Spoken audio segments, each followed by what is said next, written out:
Assalamualaikum warahmatullahi wabarakatuh.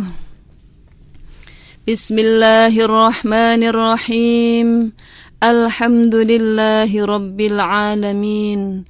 Wassalatu wassalamu ala sayyidina Muhammadin sayyidil mursalin wal anbiya wa ala alihi wa sahbihi ajma'in. Amma ba'd.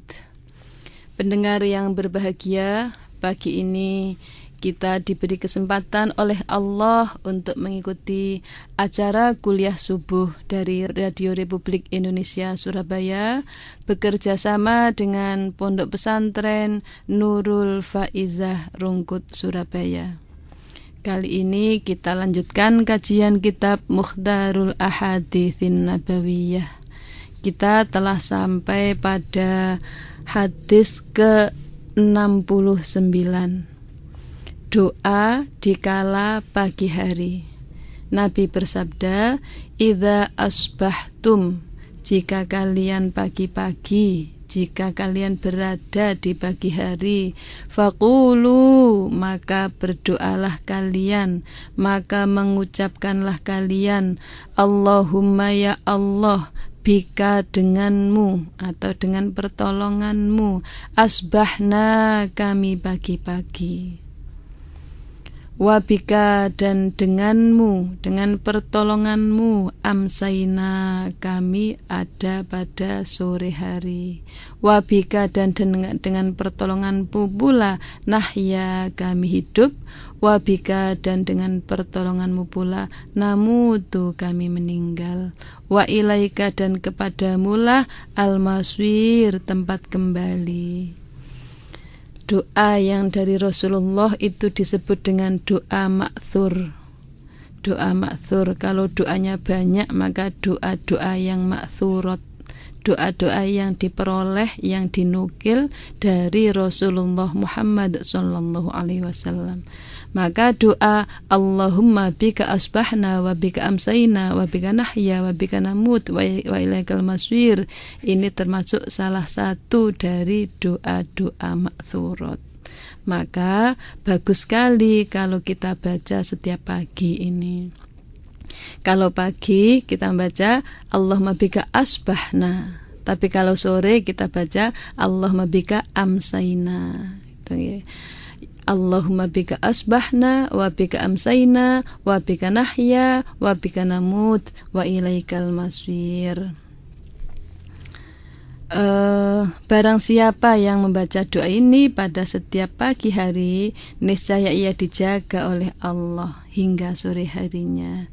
Di samping ia mendapat pahala dari doanya itu, karena doa itu adalah ibadah.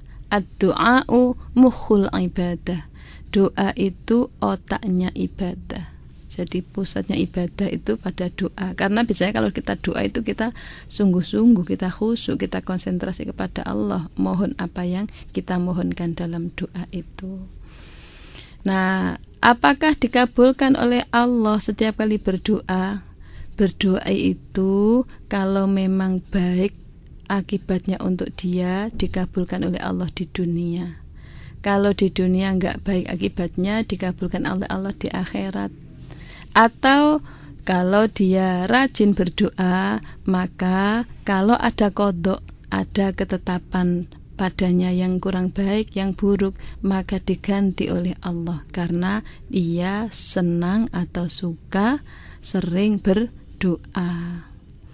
Nah, termasuk ini, kalau kita pagi-pagi kita matur kepada Allah, ya Allah, dengan pertolonganmu saja kita berada di pagi hari ini, bisa menghirup udara pagi, bisa beribadah pada pagi hari ini, dan dengan pertolonganmu pula kami bisa berada di waktu sore, kami bisa hidup, nanti kami mati pula dengan pertolonganmu. Kepadamulah tempat kembali seluruh makhluk, termasuk saya, betul kan? Kalau dia berdoa, maka dengan keyakinan nanti menghadap Allah, insya Allah dalam sehari itu dia akan menjauhi semua larangan Allah, dia akan lakukan semua perintah Allah.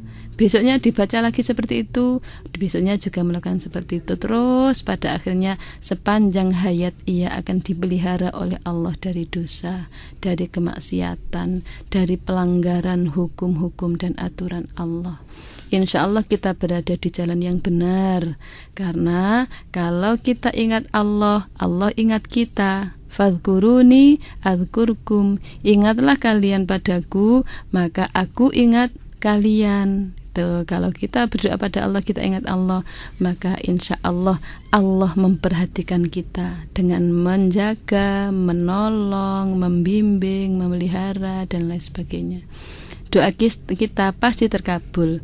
Cara Allah mengabulkan doa kita, yang pertama dikabulkan di dunia, yang kedua dikabulkan nanti di akhirat, dan yang ketiga sebagai pengganti qada yang buruk oleh Allah diganti menjadi baik. Bukankah Allah itu maha kuasa untuk merubah apa yang telah ditetapkan oleh Allah melalui usaha dan doa manusia?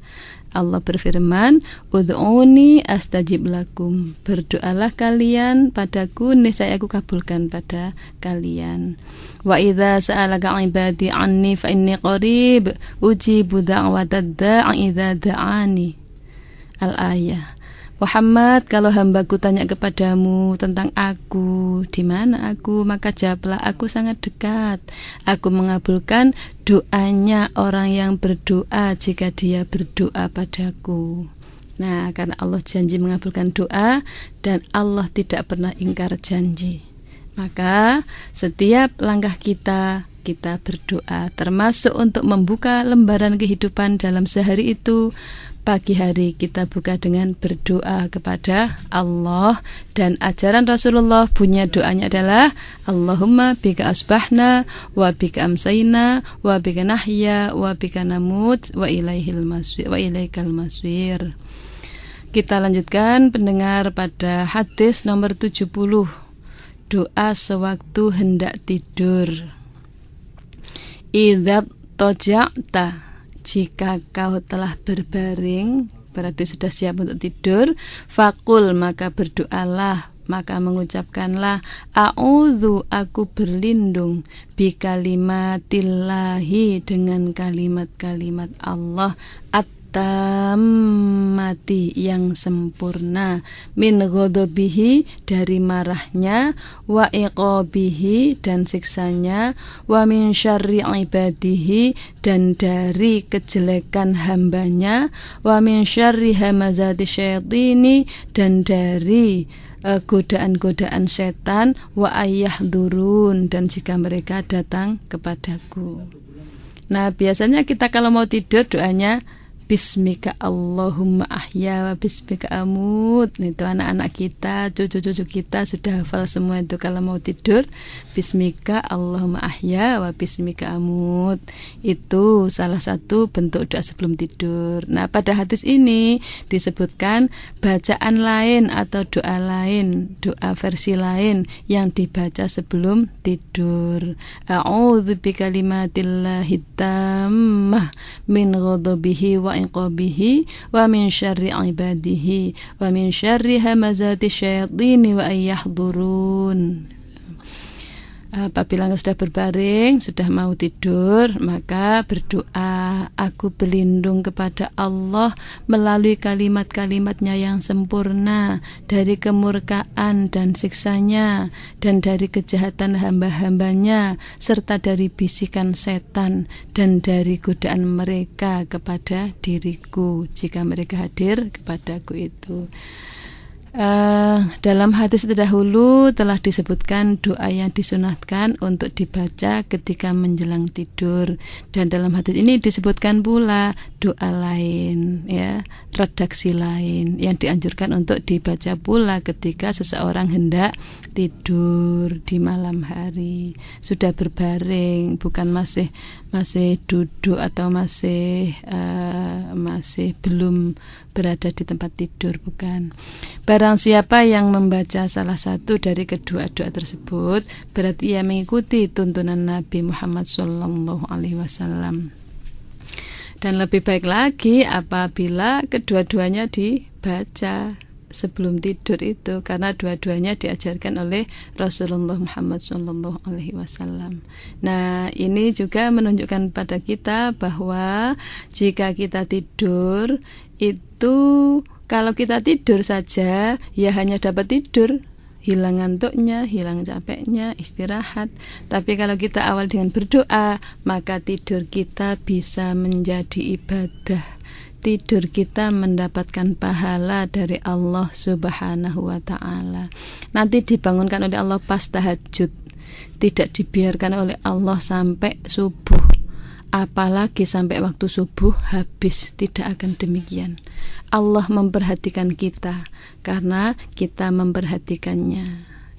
Seperti itu. Termasuk kalau pengen bangun salat tahajud, maka sebelum tidur wudhu dulu. Setelah wudhu dilanjutkan sholat 2 rakaat. Sholat apa?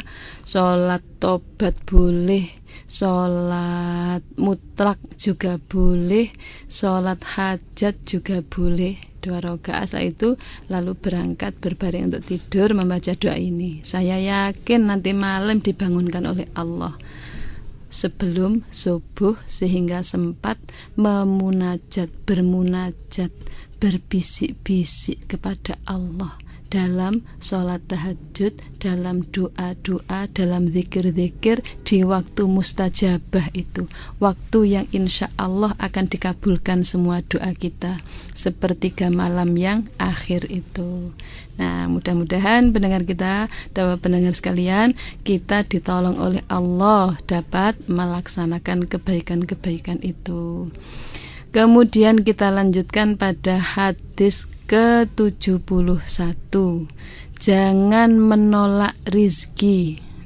Nabi bersabda, idza u'tita, jika engkau diberi syai'an sesuatu, min ghairi antas ala, tanpa kau meminta, fakul, maka makanlah, watasoddaq, dan sodakohkanlah. Apabila engkau diberi sesuatu tanpa engkau meminta, maka makanlah dan sodakohkanlah. Bila mana kita mendapat suatu rizki dari orang lain tanpa kita meminta kepadanya, maka dianjurkan agar kita memakan sebagiannya dan mensodakohkan kepada yang lain dari sebagian yang lain itu. Nah, hadis ini menganjurkan kepada kita untuk bersodakoh dari kelebihan rizki yang kita peroleh dari Allah Subhanahu wa ta'ala, supaya kita berbagi, supaya kita punya sifat dermawan, supaya kita memperhatikan penderitaan orang lain, supaya kita merasakan kesusahan yang dirasakan oleh orang lain. Maka Nabi mendidik kita, kalau kau dapat rizki itu tanpa kau minta, makanlah dan sebagian disodakokan kepada orang lain, ndak egois gitu ya. Rizki itu mungkin dari orang lain, ya mungkin juga dari hasil kerja kita, tapi semuanya kan dari Allah. Kalau Allah menghendaki tidak memberi rizki, ya kita nggak dapat. Rizki itu bukan dari bos kita, tapi rizki itu dari Allah. Melalui perantaranya kita kerja lalu mendapatkan gaji atau bayaran tuh. Kalau Allah menghendaki bosnya nggak bisa memberi gaji, memberi bayaran, ya bisa saja dibikin pailit, misalnya perusahaan itu dibikin bangkrut lalu di PHK. Berarti sudah Allah tidak mengizinkan bosnya itu memberi gaji. Ternyata rezeki kita bukan dari bosnya itu, tapi dari Allah. Bosnya itu ngasih kita uang karena kita kerja, dia memanfaatkan jasa kita, lalu kita diberi imbalan jasa. Tanpa ada itu tidak mau. Tapi kalau Allah memberi kepada semua hambanya, meminta atau tidak meminta, semua diberi rezeki. Kadang-kadang malah yang meminta banyak, mungkin nggak dikasih banyak-banyak, karena tahu Allah maha tahu, kalau kasih banyak nanti jelek akibatnya, nanti jadi nggak sholat, nanti jadi nggak zakat, jadi nggak taat. Maka oleh Allah kadang-kadang malah dikasih dikit saja supaya bersabar, supaya nanti tidak banyak pertanggungjawabkan di akhirat ketika sampai pada yaumul hisab, hari perhitungan amal gitu ya, supaya dia nanti masuk surga. Sekarang di dunia dibikin dia banyak ibadah saja, enggak sampai banyak harta, enggak apa-apa, pokoknya hidup. Nah, yang menjamin rezeki kita, yang menjamin hidup kita adalah Allah Subhanahu wa taala. Dan yang penting, kalau kita mau memberikan sebagian rizki yang diberikan Allah kepada kita, kita berikan pada orang lain, maka Allah akan mengganti. Berapa gantinya? Bukan 100 diganti 100, tapi dilipat-lipat gandakan oleh Allah. Wallahu yudha'ifu liman yasha. Allah itu maha melipat gandakan kepada siapa saja yang dikehendaki oleh Allah. Nah, kalau kita itu perhitungan, contohnya begini, gaji saya 1,5 juta, untuk bayar sekolah anak saya sekian, untuk belanja sekian, untuk kesehatan sekian, untuk bensin sekian, untuk air sekian, listrik sekian, kemudian telepon sekian. Wah, ini pas ini, atau mungkin bahkan kurang ini. Waduh, gimana ini ya? Ya sudah, pokoknya ini dicukup-cukupan secukupnya. Dengan hitungan seperti itu, maka kalau ada orang minta sumbangan untuk masjid, minta sumbangan untuk panti asuhan, minta sumbangan untuk duafa, fukoro, anak yatim, fakir miskin, dia tidak mau, karena perhitungannya kok gak cukup. Nah, ternyata matematika kita tidak sesuai dengan matematika Allah. Kalau menurut kita, uang yang kita sedekahkan itu jadi jumlahnya kurang. Tetapi menurut Allah, uang yang kita sedekahkan itu justru malah bertambah uang kita. Minimal tambahnya 10 kali lipat. Itu dalam Al-Quran disebutkan, man jaa bil hasanati falahu asyru amsalihha. Barang siapa mengerjakan kebaikan, maka dibalas 10 kali lipat. Minimal 10 kali lipat. Maksimal berapa? Tidak terhingga lipatan-lipatan pemberian Allah. Insya Allah kita dari para pendengar sekalian yang sudah terbiasa untuk sedekah akan merasakan balasan dari Allah yang tiada tara, tiada terhingga itu, yang tidak terduga-duga itu. Insya Allah telah merasakan itu. Harta yang kita sedekahkan bukan malah berkurang, bukan malah habis, tetapi malah menjadi banyak. Dari mana? Min haitsu la yahtasib, dari arah yang tak terduga-duga. Kalau gaji itu kan arah yang terduga, itu rezeki yang terduga. Gajiku 2 juta, ya sudah dapat 2 juta. Tapi yang min haitsu la yahtasib, dari arah yang tak terduga, itu yang tak terhitung banyaknya.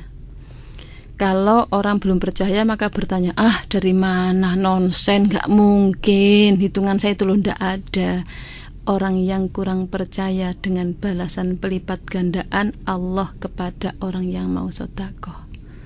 Tapi coba kalau dia percaya, tanpa ia memperhitungkan berapa rugi saya kalau diambil untuk sedekah, misalnya dia sedekah ikhlas karena Allah, maka Allah janji akan mengganti apa yang dia sedekahkan itu. Masya Allah. Kalau kita khawatir gak cukup, itu ternyata janjinya setan.